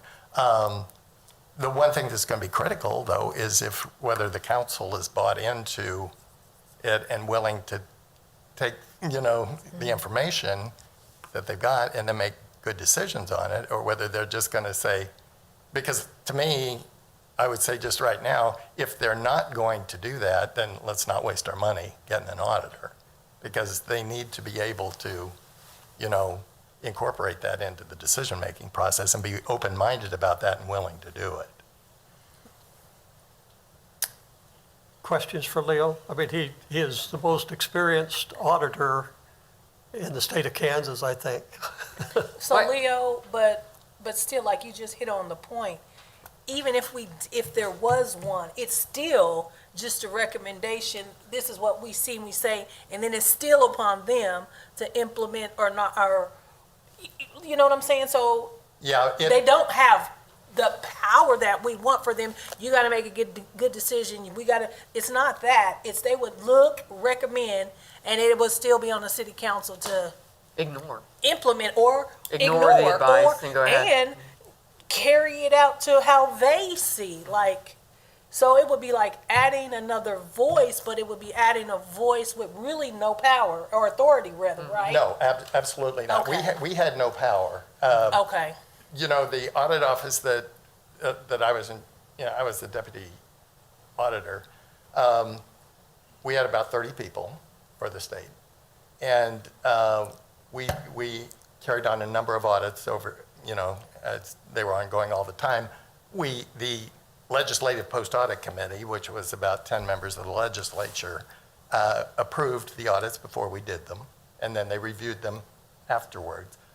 What I found is over time, they trusted us, and they learned things from the work that we did, because, otherwise there'd be no, I can think of one audit that I recall specifically. We did a big audit of the development up by the racetrack in Kansas City where they did star bonds and stuff like that. And there were a bunch of things that were going on in there, like the city was charging commissions on real estate that they were supposed to be, doling out to these businesses that they were bringing in, and that shouldn't have been happening. And they wanted to have a movie theater up there, and they couldn't get one in. And so finally, they somehow finagled a deal because the city was not supposed to own any of those properties up there per se. And they ended up building this theater, and then they brought somebody in and they leased it to them. And I remember having a long conversation with the lawyers about, they were not to own property, and how are they leasing it to somebody if they don't own it? And they did a big scramble at the end to try to rejiggle everything. And, and there were cases where I think it was Cabela's or somewhere where they didn't just give them the land to build their store on. They gave them additional land, which they were then able to sell. And as near as we could tell, they got their building and everything for free up there. And so there was just kind of some smelly sort of stuff that was going on. And that without that kind of information, then the legislature didn't have the knowledge to know, next time we're doing stuff, we need to put restrictions on some of these things and stuff like that. So it can be useful, but like I say, it's got to be sort of willing to be used. Now, that's not to say they need to implement 100% of what the auditor recommends or whatever, because that just doesn't happen either. But everybody's got to kind of be realistic about what the expectation is. But I would just say, unless the council is kind of willing to go that route, it's hard to say. Leo, I don't know if anybody else has questions for you. I do have a I question. have a whole list of questions from reading. Well, so your thoughts on the city auditor would be he would come up with what audits he wants to do and then pass them to the council to approve it and then do it? It could go any number of ways. I mean, the audits, sometimes we got requests, we had requests that came from legislators, Okay. just out of the blue. They Yeah. knew about something or heard about something, and could we do that? We had all kinds of, we did like because we had a large enough staff that we did audits that lasted 6 months, and then we had what we called 100-hour audits where we would spend no more than 100 hours working Okay. on smaller topics and things like that so that we could get quicker turnaround to people who just wanted to have a more narrow thing. And did you have recurring audits? That's something that you would do and then you would say, okay, we have to do this again in a year or 2 years or 5 years, whatever? Not Not per se, particular, but okay. they kind of, we were into the foster care system repeatedly and often. Yeah. Some of these cities have that. They have like a repeating annual, and then they had audits that were less frequently. Yes, They had yes. the shorter ones. I think I went to the Dallas website. There were short ones, and there were longer, depending on hours. Okay. Hours based on their website. Okay. So, yeah, I had that. Okay. Yeah. I got questions. And the other thing I would tell you probably is that you're probably not going to get by with just an auditor. You're probably going to need a staff of at least 1 or 2 other Okay, people. that was another question, because it's like, so, like, my first question is, does the city have a function for this in some form already that we can expand and modify? I mean, because we have from the city manager Yeah. the list of audits that is performed. They're financial based, correct? But they're not independent. They're reporting to the that's- city that's manager, the so I got issue. that. Is this something that we can, Some of a them fairly are, simple process, or is this a Yeah. lengthy process that some of them we aren't undertake? financial. Yeah, Some of them are other. yeah. and you answered my question, like, is this a person or is this a whole department? That was another question. Is it possible to hire an outside firm to do this? You know, can we not create a whole An department? independent firm, yes. Create as needed, or, you know, It's possible, my guess is it'll be more expensive. okay, Yeah. okay. Than having But them isn't in- that what we were trying to get away from? We wanted internal. We already are Okay. externally. We want, right? Or am I? Well, this So, is internal, this is Yeah. inside City Hall. You have an external financial audit, but Leo's annual audit, that's by like an an outside firm. independent External. legislative.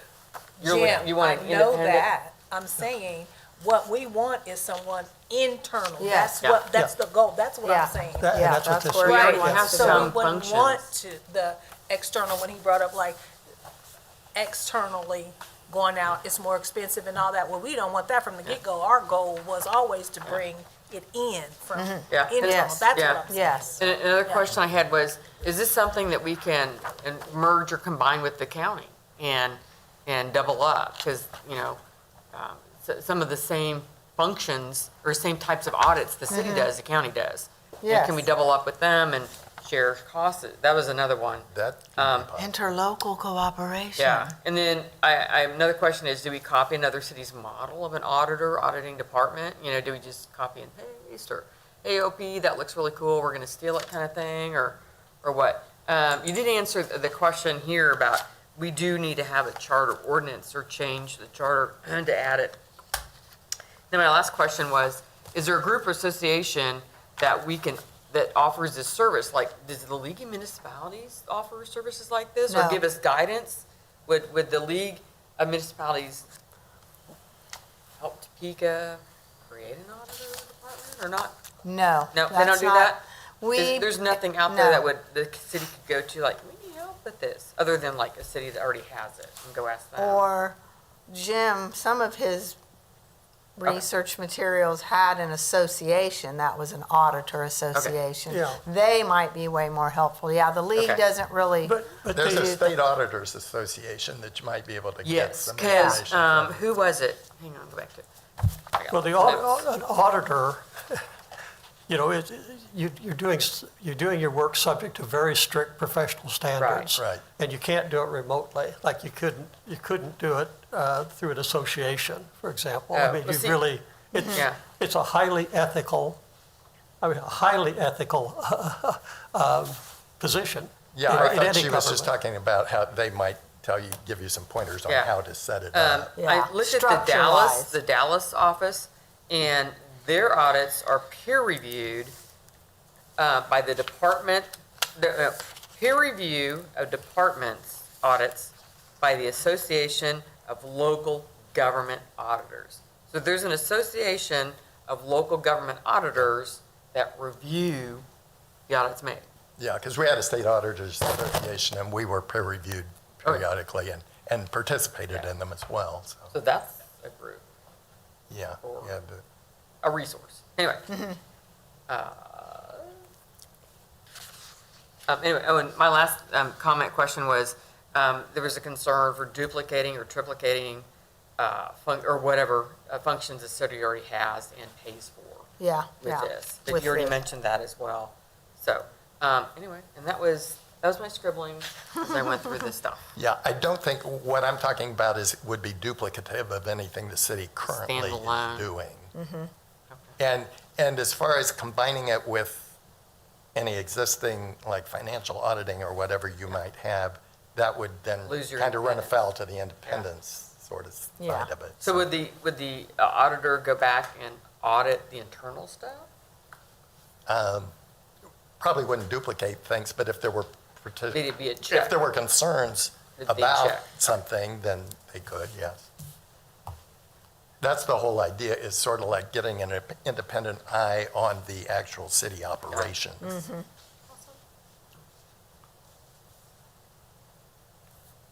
My list is done. Do you want to keep the audit issue alive or not?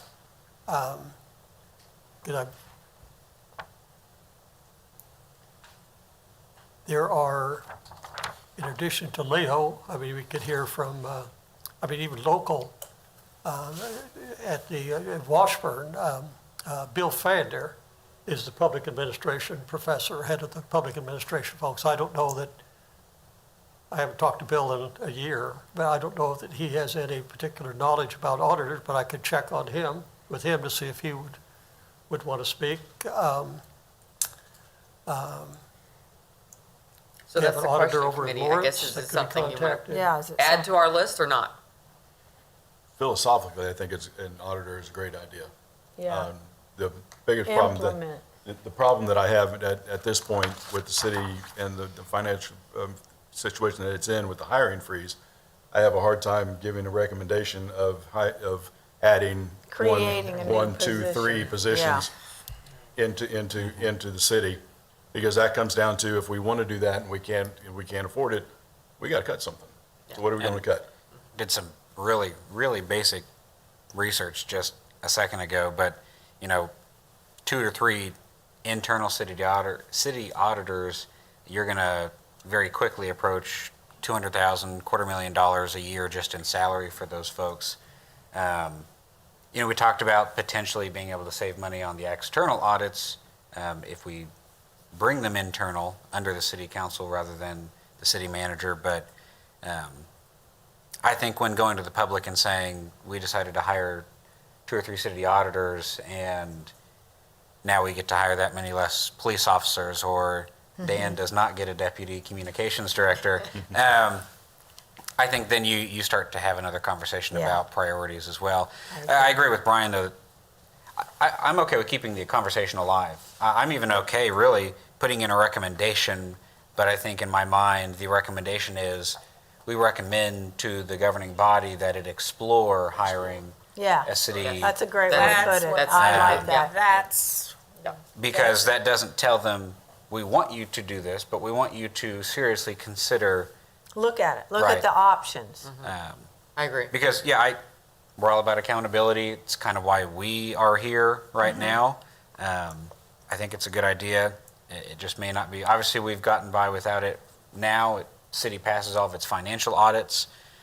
In looking at the handout with multiple different governments, only one city on here had a city auditor department, and it was And I'm Olathe. pretty sure Overland Parks is vacant at this point. Right, They don't have anybody While we may in a be the largest position. city in Kansas to not have one, places like Columbia, Missouri, which is like Missouri's Topeka, in They both don't- size, yeah. and they don't have a city auditing department.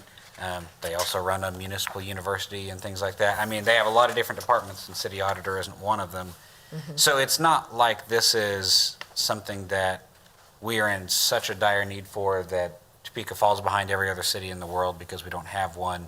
But it would be nice to have philosophically. So that would be, I guess, my 2 cents is, I think our recommendation should be that the city explore hiring or starting an office of the Yeah. city auditor.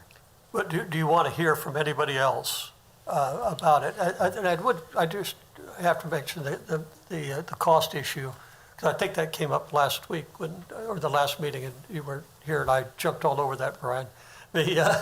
I'm not sure if there's any research done on this, but I'd have to think that any community that has an auditor, the audit function pays for itself several times over. And maybe starting day one.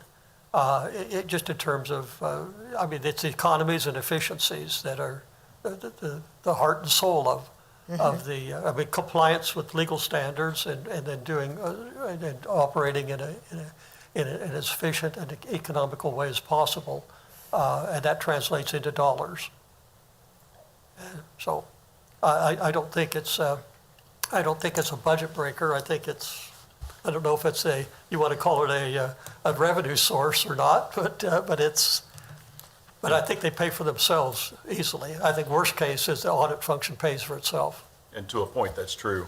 But when we already have open spaces on our flow chart of city positions that aren't filled, and which, the deputy city manager, public safety, that's not filled. I think there's that we have other things to look at in the city on the ones that we already have, rather than add more to it. To my knowledge, the idea of having a city auditor has never been raised with the city council in the history of Topeka. I don't know. Yeah. And I'm exactly, you're probably right. And it could be I agree that, with you know- Zach that we put in there that we say explore the option of doing that. Give As it- soon we as don't the mandate it. opportunity presents itself. Yeah. Sure. Yes. But, and we had a serious conversation. We believe it's a critical, important, pick your word, issue, but knowing the realities of the bottom line of the city of Topeka, we know it's something that the council cannot, It definitely this isn't time, something that we seriously. can do in 180 days. yeah, So- it's just not feasible. I mean, we could do that. Yeah. I'd be okay with that. Just suggest, don't forget about it, kind of thing. Thank you, Leo. Thank you. Yes, we very much Thank you appreciate so your much. time. Thank you. No problem. And I guess on the conversation, so that way it doesn't get dropped. I'm sorry, say it again, Zach. Just so it doesn't get dropped, I know that Bill Fiander would be a good resource for us to reach out to. I don't know if we would learn anything new that would get us to jump to a different Yeah. recommendation. To change our minds about, If the rest of the group feels like we want to spend that time, because he would also just be a knowledgeable resource for the city itself. He spent a lot of years working for yeah. the city, Oh, yeah. so Oh, not that it wouldn't be fruitful in some ways. I just don't know if it at this point is going to change any of our recommendations. So I'd be willing to ask him for some kind of written response, like an email or something, or a statement that I can read and digest fairly quickly and take into account. Does that make sense? yeah, But having him come, I agree with you. All right. I have one other issue paper. Not forgetting your hand. oh, no, that's okay. Why, yeah, there's not a lot. I mean, I But just you gave had, all the uh, information. It's not. it's been useful already. So Like, really, seriously, this is what we, Nobody asked for this. This was just, I came up with this, okay? So.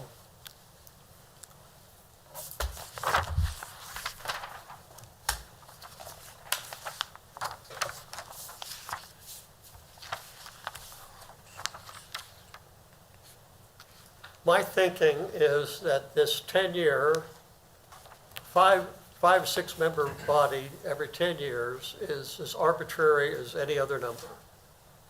Okay. So this just for thinking, just for talking, just for discussion purposes, why not have this committee every 5 years instead of 10 years? Every 8 years instead of 10 years? What, we're kind of Yeah, take who 10 came years up with the as a given. 10-year timeline? Who came up with that in the beginning? there's yeah.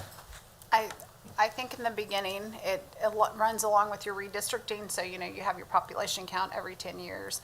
I think that typically when you have folks come in and talk, and you, even in the last 2014 review committee, it takes that long to see change in government.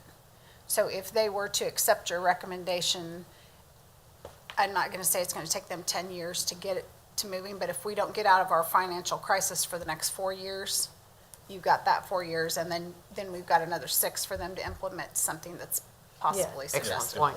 Yes. That's- 10 years is probably, is with that, and the census is taken every 10 years. So it's a number that readily acceptable to And- much everything else. The way it's structured now, But- this happens halfway between a census every time. So there's a pretty good structure there where a census happens, and then a year or two later, there's a redistricting committee, and then a year or two later, there's We a, meet. then The there's gov- a government government committee. review committee, and then those recommendations get brought forth, and then they've got 5 years before the next census, before they redistrict, to possibly implement those changes. So I definitely understand where this is coming from and talking about the number of members on here. But I think what Brenda said was pretty spot on, was that it takes 10 years to, 10 years ago, they talked about Okay, council let's manager. talk about the reform. size of the body then, which I'm sure is just also arbitrary. We have an empty room all the time, And my thought was, if you can't bring the public into the room, then we bring the public into the committee. And that was the idea of having designated positions on here that belong to civic organizations, people that are in direct touch with larger numbers of people that are members of NIAs or officers in NIAs, the League of Women Voters, have a designated representative. At the from league, table, okay. Just to get more, to make this a more meaningful process in terms of making sure we're connecting with the public, or that future bodies are. How many Connecting with the members public. were on the last committee? I'm sorry. How many members were on the last committee? I think it's been set at this number for. I Well, think it was more. I know that they've changed it because originally there was not supposed to be an alternate member, and I'm only here because this last ordinance allowed them to have an alternate member. Was that right? Okay. So I might, and it looks like they're sorting through some paperwork here. I was gonna maybe ask city Like staff 20. if they had any I five. thought maybe I had my Yeah. copy of that So still it here. has changed. And if I'm not mistaken, obviously this isn't just the second review committee. I think there were more before. For some reason, it stuck in my head that when we had our history of the From review committee, that it Amanda. used to Yeah, be it like was 10 more. members. And 14, I thought I And- seen one, like it Yeah. wasn't.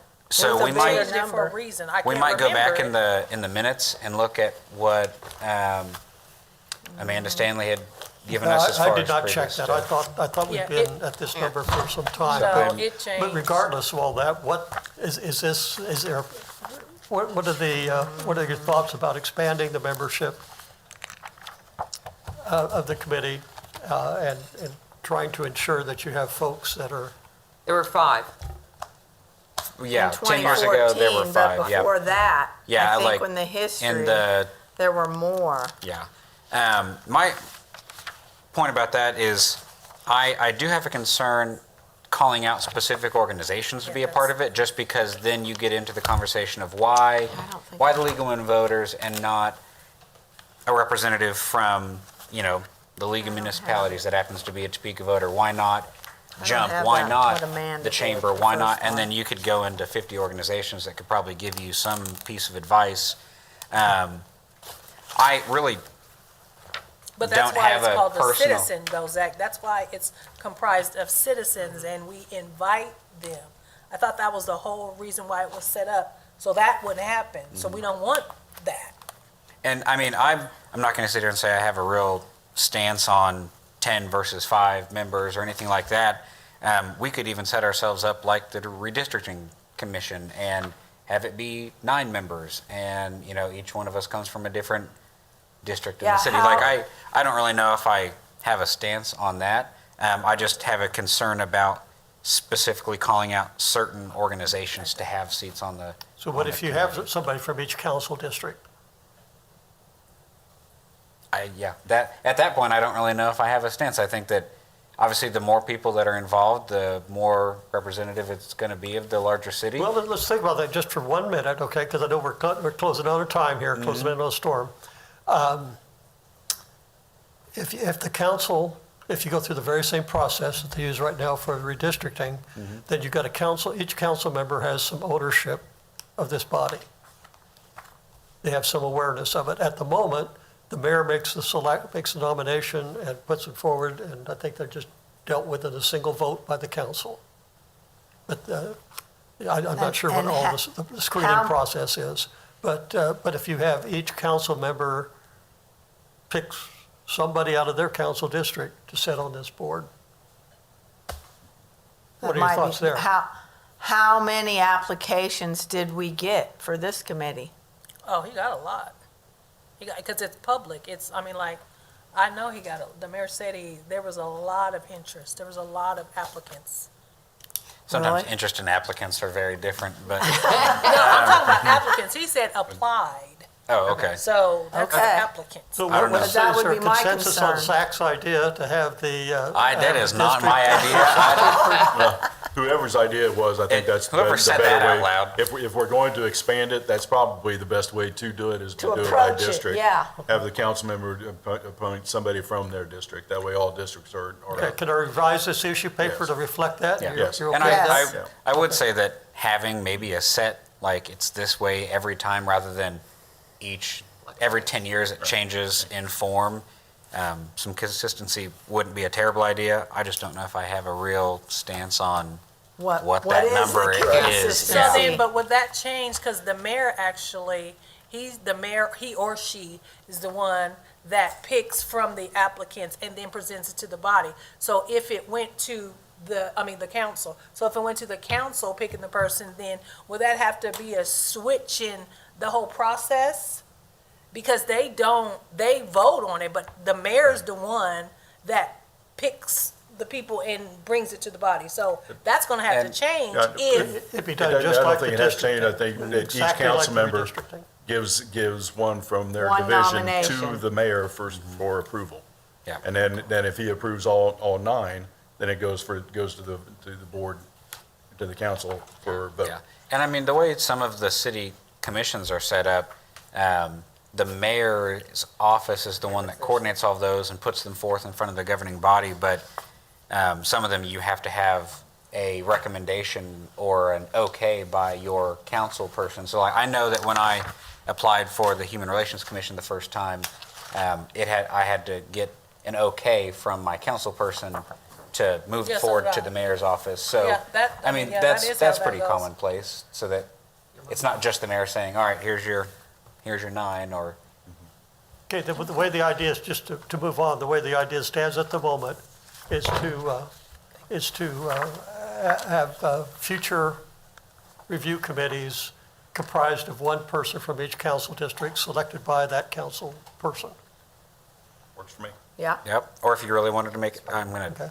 And every 10 I'm years. gonna regret saying this out loud. If you really wanted to make it 10, you could also give the mayor a pick too, and the mayor, as a member of the governing body, makes it an even 10, but I'm passing There's this a million out. ideas out To there. Connie, pass this out, just as a reminder, this is a document that this is what we're looking at. Mm-hmm. And we're now, well into this process. I just want you guys I've to already read take it. the time I was to gonna read say, through haven't it you all again. read See if this there's I've already anything we're read missing this. out on, okay? But everything in here, this is the charter. okay, This is the charter, so everything that's in here is on our table, okay. okay? okay. I read this before we so started. is this it? We're not gonna have any new issues brought up at our next meeting? As of right now, we don't have anything new. We're going to hear from the CAC. Okay, uh, in regards to or what we've discussed before. I'm sorry. On previous issues we discussed before, right? Or asked for their input? Well, Okay, yeah, I'll okay. sure 'Cause we'll direct the the conversation. next time we meet, we'll meet once in May, twice in May, and once in June, and then present to the council, right? So I'm at a point where we need to cut this off. No new stuff. Yeah, Are we in Agreed. agreement there? No new stuff. Absolutely. And that, I mean, it Agreed. makes it easy because the CAC already has, or should have a list of the things we've talked about. Okay, Or they can listen to this and then they know exactly Yes. what we're talking about. okay. All right, awesome sauce. me? Your handout, yes. Yeah, well, I just did research on cities' structure.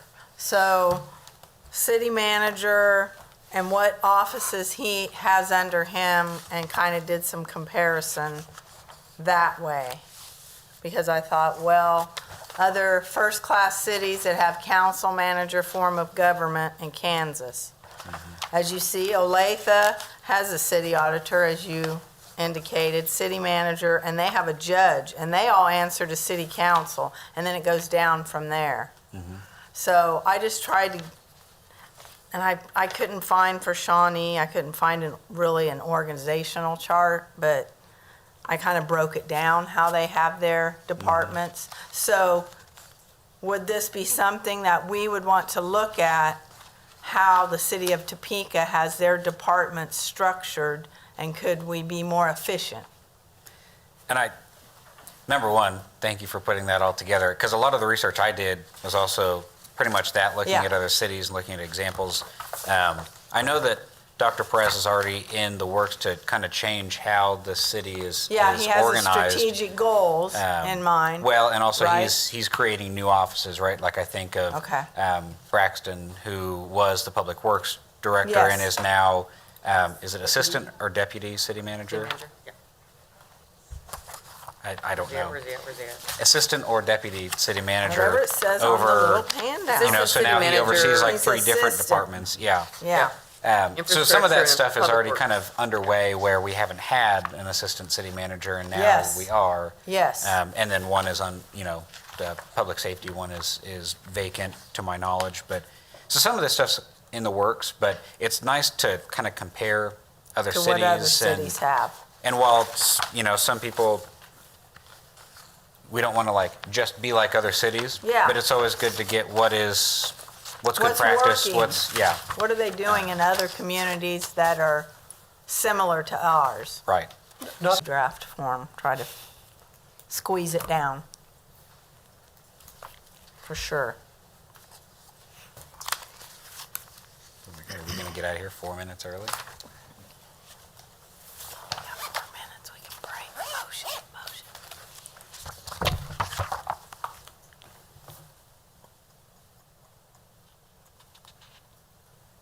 Maybe not.